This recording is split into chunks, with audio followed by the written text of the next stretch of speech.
সাইল কেনার পয়সাও তো নাই, কেমনে যে সংসার চলবো কিছুই বুঝতে পারতাছি না।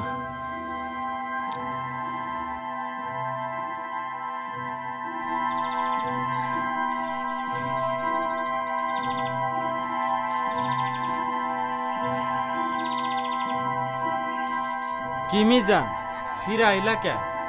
আবার শুনলাম তুই নাকি খালি হাতে ফেরাতে চাস। চাইলাম তো সংসারে হাল ধরতে, কিন্তু এমন ঝামেলায় পড়লাম। আরে ঝামেলা তো থাকবই মিয়া, তুমি যে কি করলা, সংসারটা একদম ডুবাই দিলা।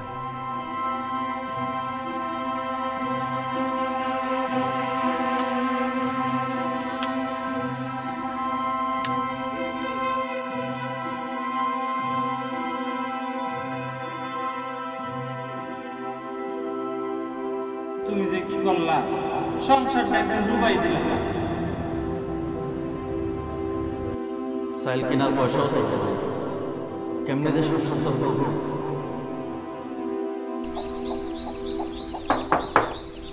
মিজান ভাই বাড়ি আছেন?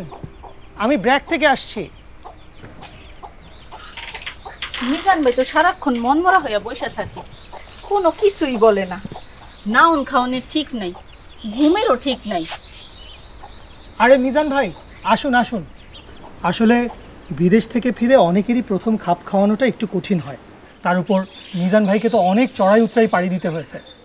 আপনারা ওনার পাশে থাকুন, ওনার কষ্টের কথাগুলো মনোযোগ দিয়ে শুনুন, দেখবেন ধীরে ধীরে আত্মবিশ্বাস ফিরে এলে উনি আবার কাজে কর্মে উন্নতি করবেন। মিজান ভাই আপনি একদিন ব্র্যাক অফিসে আসুন না, আমাদের কাউন্সিলরের সাথে কথা বলুন, ভালো হবে।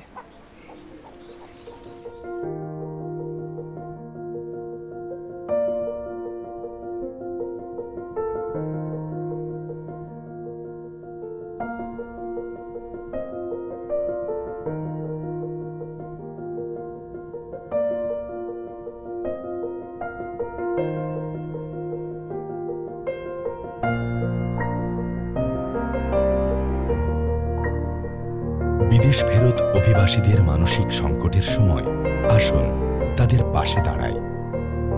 আত্মবিশ্বাসী হয়ে ঘুরে দাঁড়াতে তাদের প্রয়োজন কাউন্সেলিং, যাতে তারা আবারও দেশের সম্পদে রূপান্তরিত হতে পারেন।